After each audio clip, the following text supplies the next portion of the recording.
on this NTP Backstage Access. I'm your girl Marline Massasoit. And I'm your boy Presteeje. Today we got with us NTP, RP.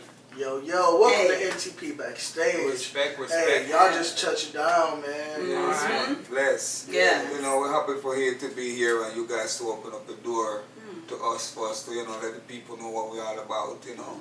And yeah, like I said, we just come in town, so yes, always good to come and show people love. Yes. Wow.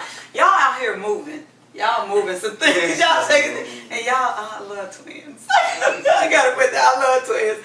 Okay, so now let's hit right on to, we just saw an amazing short film. Right. So let's go right there. How did y'all come about the short film and then y'all filmed it and talk to us? What's the name of it? What's the name of the movie is Jamaican Gangsters. Okay. And it's about two twin brothers, you know, raised in Jamaica and the whole poverty tough stuff, you know, and then come to America and build a whole empire, you know. Come on. You know what I mean? I'm not going to give away the whole story of it, but you know, that's what around what the concept is about, you know what I mean? And how we came up with that. I posted a clip of what I did for one of my music videos, and this director reached out to me and he said, "Dude, I like your work. Do you mind?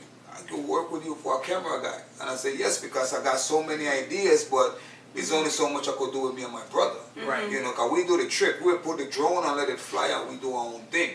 But sometimes I need him to actually be with us, sequence, get the right shots for us, and that's where he comes in. You know what I mean? And then when he give it to us, then we edit it." You know, I sit down there, I do most of the editing on the video. My brother do the engineering on the music. I would do all the music. Come on, that's telling. But listen, what got y'all into the film thing? It's like we bump into the whole deal. Cause we always used to in the music stuff. Cause we've been doing this since Costa Rica, you know, since we're young we've been dancing, and then finally here in the US we won't put the whole vocal to it and stuff, you know. Yeah, but we always we're always into that type of stuff. Music videos and you know, you got something in your mind and you want to like sit down and watch it. You know what I'm saying? Like you see it on paper and then you just go ahead and film it and you sit down and be like, oh wow. You know what I'm saying? So we've been doing this for quite a while since we was young. We always loved the music and the acting and all that, and even sit down and watch TV and be like, yo, I wanna do a movie. I would like to act in that. I wanna do this. So our first experience acting, we got hired to do a commercial for Bricktown. Yeah, Bricktown commercial. The director was shooting downtown Pontiac, and he looked at my brother and he said, "Yo, I like your look.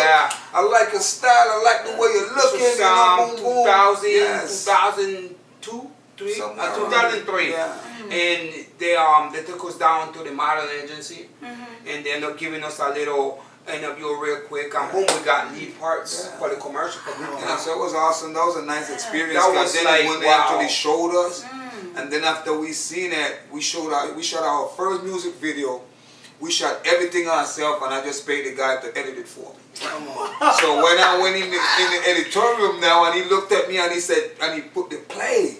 And we were like, whoa, and he said, "Dude, this is all you. You don't need me to edit this for you." He said, "Who shot this?" He said, "With it." He said, "But you guys don't need me to do this. You guys, you know what you want, and you know what you want." You know, so it was like, all right. Like no previous experience. No previous experience. It's all about what you want. You know what I'm saying? Because you got people where they write the music, but they don't see the visual. You know what I mean? It's kind of visual, and we look at it big. Right. What we actually show you guys, that's our budget.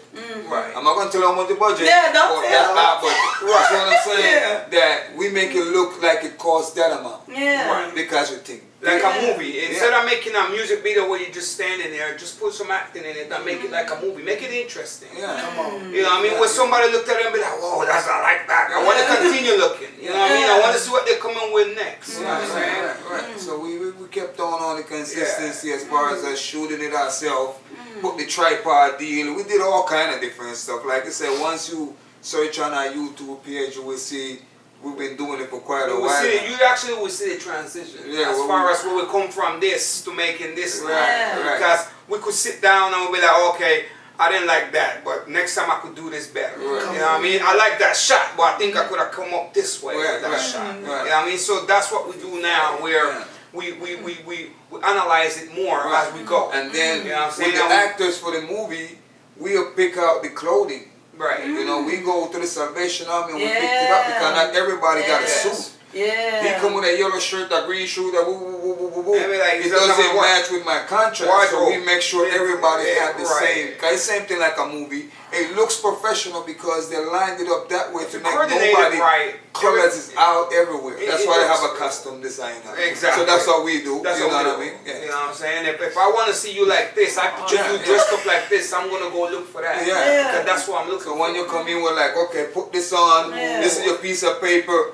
Go. Let's do it. Impress me. They the whole production team. Castings, wardrobe, the cameraman, shooters, like they the whole thing. Yes. That's dope. But let's segue to the music. Okay. That's music, cause like y'all said, y'all been doing this since y'all was young. So Yeah. let's talk about just the roots. Y'all from Costa Rica? Costa Rica? Yes, Costa Rica. My mom is from Costa Rica. Okay. You know what I'm saying? My dad is U.S. citizen. And when my mom came here to the States, like way back in the day, that's when she met my dad or whatnot. You know what I'm saying? But we grew up in Costa Rica, so we grew up speaking Jamaican English because that's what my ancestors come from. Okay. From Costa Rica, they immigrated. No, from Jamaica, they immigrated to Costa Rica. Right. Okay. So they formed up this town in Costa Rica what called Limon, where it's 85% black, and they speak Spanish and English. Where after the black people is everywhere. Right. You know what I'm saying? So we grew up with the Jamaican culture, like speaking the Jamaican English and actually speaking Spanish too. Yeah. Spanish we speak it in school. So we go to school twice a day. So we go English school and then we go to Spanish school. You know what I'm saying? So I speak Jamaican English at home with mom, so with grandma. And then I speak Spanish in school with my friends. Right. How many hours is this? You go to school twice a day? Yes. It's from 6 in the morning, from 6 to 12 noon. That's Spanish school. And then from 2 o'clock, because you go home and you change your uniform. So from 2 to 5, then it's English school. Right. Okay. And this is every day. 2 different backpacks. Right. So That's amazing. that's what we end up doing. Right. Even Marcus Garvey was in Costa Rica. He was one of the guys who funded my town. My town, yeah. Because that's when the banana and the cocoa trade was big in America. Because remember back then white people was a lavish lifestyle for them to sip on some cocoa. That's what I'm saying. So all the smart Jamaican people who immigrated at that time worked and make their money and bought lands and built a cocoa farm. That's what my grandfather run when we was kids, a cocoa farm. So we wake up and see him That's where the chocolate comes from. flipping the cocoa and drying it up and all that stuff. We had the trees, we suck on the seed because it's so freaking good, you know what I mean? And the train would come and it would bag it up and put the pinnock on there because that's our last name, pinnock, and stamp it on there. So we seen that, you know what I mean? Now, the most, all our black people were Jamaican. That's where we come from. Yes. So when we went to Costa Rica to that place, we had to adapt to the society around us. That's why we learned to speak Spanish. Right. So what I'm saying, because when I was about 5 years, 6, 7 years old, because I didn't learn till I went to school, 7, is when I learned to actually speak it. Because at home we speak English, the TV and everything is in Spanish. Everything is a Spanish country. And I could understand everything he's saying to me, but I couldn't speak it. Because at home, they didn't used to speak it. Right. So when I started going to school now, they started teaching us how to roll your tongue because that's the proper way of Spanish. They go, right, all the different arts. You know what I mean? So that's where we learned the full Spanish. Right. And so, how did you know, knowing these 2 languages, Jamaican English and Spanish, how do that play into y'all music? Oh, like what we do now. Yeah. Like what we do now where I could do the hook in Spanish. I don't need to bring a Spanish guy to come in and do my hook. Yeah, because we actually got songs like that. You know what I mean? So I got songs like that where the hook is in and Spanish, full Spanish. Or the verse is in Spanish, you know what I'm saying? Or it's full Spanish, the whole thing. Yeah, we got a lot of songs like that. Can y'all give us a sample, just like of a verse in Spanish? Let me see. Y vamos a bailar esta noche. Y vamos a gozar esta noche, tú y yo, tú y yo, tú y yo. That's like, come on, let's dance tonight. Come on, let's dance tonight. Me and you, let's dance tonight. Bro, you got that's cool. You know what I'm saying? So, okay. I wasn't expecting this. Y'all caught me way off guard. Yeah, so it's like, you know, so we do Spanish too, you know what I'm saying? And we do Jamaican English as far as, you know, we want to talk like this, we come out and bring it out. So that knows that's what we need. You know what I'm saying? Yeah, so otherwise, I could cut that off and talk it more as better so you can understand what I'm saying. Right. Oh my God. So we learn how to balance it. Yeah. You know what I mean? Cut it up. Hey, so do you think that give you an advantage, you know, to cater to different fan bases? Oh, yeah. Definitely. Yes, we get treated differently. Oh, yes. Because we go around Puerto Ricans, we go around Mexicans. It's like- ¿Qué pasó, jefe? Dígame tú. Tranquilo, papi, ¿cómo estamos? We good. You know what I'm saying? Yeah. And then we'll say like, hey, what you learn? Yo soy latino, papi. Yo te hablo en español, te digo. I understood half of that. I understood half of that. We speak Spanish. Okay. So most of the time they're like shocked. They're like, oh damn, he just speaking in Spanish and he don't even have an accent. He's like speaking good. Right? And I was like, yeah. You know what I'm saying? So okay, when did y'all end up here then, living like that? We're in Michigan. Yeah, First, yeah. we live in Miami, we live in New York, Okay. and we live in Boston. Mm-hmm. And then we end Okay. up here in Michigan. Right. You know what I'm saying? So Okay, now what brought y'all here Well, then? I was the first one moved down here because, you know, I heard the automobile industry and everything was good. Okay. But when I first came down, I opened my store right downtown Pontiac called NTP Culture and Music. right downtown. Them time Pontiac didn't have nothing going on down down here.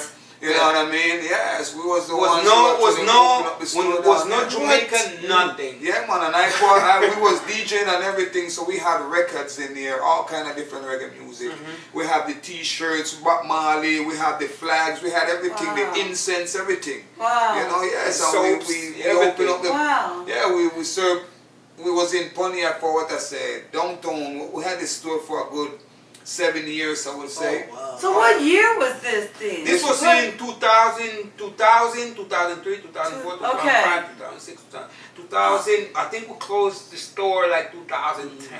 Right. 2010, 2011. Was Nana down there with? Did y'all? Do Next y'all? door to the braiding place? No, like by the Crowfoot. What a Crowfoot used to No, be. we was Y'all were always further like this down. way. Right. Okay. We was in that same spot where is this barber shop right now. Okay, I know that's it. Right. All right, I know Yeah, exactly what that's that's where we were. Okay. Yeah, And then we was had in a there. recording studio in the back. Yeah. And then when we started doing our music, we started getting more busy, you know what I mean? So Okay. it wasn't able for me to be in the store, but I could still Yeah. take care of the studio, so I had Yeah. to make a choice. Yeah, I get it. Hey, so Wow. musically, who is your influences coming up? Like, I would say Well- Jamaican artists, because we have Jamaican artists and we have pop music. And this is Because at that time we didn't have internet, so the only one we see is your Cyndi Lauper, your Michael Jackson, your And- David Bolton, and all of those. ironically, like this is my grandma's house, right?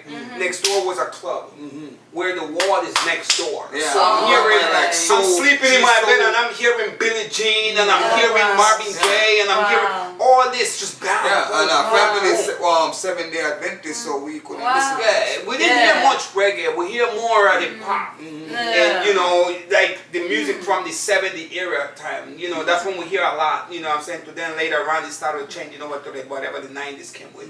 But in when we was little, we grew up hearing more of the American pop music. Yeah. Okay. Big time Michael, like I said, Billy Stevie Joel, Stevie all Wonder, yeah. all of them, because the clubs over there Whitney used to Houston, play all you that. know, all of that. Yeah. Whitney, all that. We hear that all night, every night. And it was like ladies' night Wednesdays, Friday nights, and Sunday, Saturday nights, and Sunday nights.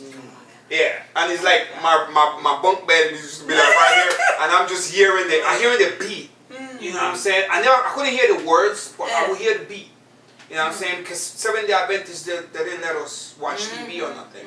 So once in a while, when my uncles they put the TV on, I get a glimpse of a video. Oh, wow. I know Like, that. okay, that's the guy. Yeah, You know what I mean? So Yeah. we end up like, oh wow. And when I seen the first time seeing a music video, it was crazy because I seen this music video and I was like, wow. I wish I could be in one of those. That looks cool as heck. You know, look, wow. And then I think it was Billie Jean, and then was Thriller. Yeah. I saw the Thriller one. I was like, it was scary, but Yeah. that's dope. You know what I'm saying? I said, I would love to do something like that someday. That's what I'm doing now. Come on. You feel me? Oh my God. Hey, so where has music taken y'all? What's some places y'all have been to? Canada, Costa Toronto. Rica. Yeah, we did a lot of Miami. shows. Miami, yo. New York, we go into Boston. went out there to Atlanta and do some stuff too. Yeah. You know. Gotta stay busy. So anybody y'all want to work with? Anybody. I really don't. I'm like this. You know, the energy's like this. Energy comes when the music is right. Yeah, cause we did some work with Obi Trice. Yes, we a did. couple years back. You know what I mean? Wow. And Who he had a great energy. Cause Okay. at that time I was more into the beat producing. So I went into his studio, was introduced at the Tonic nightclub. You know? Yeah. And the guy was like, yo, this is LP, and him say, oh, Obi Boom Boom, and him said he had a recording studio not too far over there on Walton. Yeah. And we went out there, and I gave him the track, and he put it on, and it was a reggaeton track. The video's on the YouTube, you can check it out. We was in there all night, man. We probably went in there like, yeah, man. Even like when he right in the morning, and we out of there like 6, 7 o'clock. yeah, in so the morning. when he writing the lyrics, I'm helping him out. So him use some of the word them we use a thing, you know, we call that girl a thing, you know. Because she's a thing, you know. You see? So him use the thing in there, and him use some Spanish we gave him to Dale Duro, which is given to our heart. You know, words like that. Yeah, you so know once what you I'm saying? check it out, it's on there too also. Yeah, but we open to like do with anybody. You know, somebody if you're serious, we gonna do this. Yeah. You know what I mean? It's Like, good energy and everything. you know what I'm saying? It's like let's do it. Just you for know the what fun I'm of it. saying? 'Cause Yeah. life is short. I, so yeah, we yeah. enjoy we it. love doing it. We Yeah. love doing it. Yeah, we enjoy it. Like, you know, Yeah, yeah. like Santiago, we're gonna hook Yeah, his video. yeah. Oh yeah, we're gonna hook it up.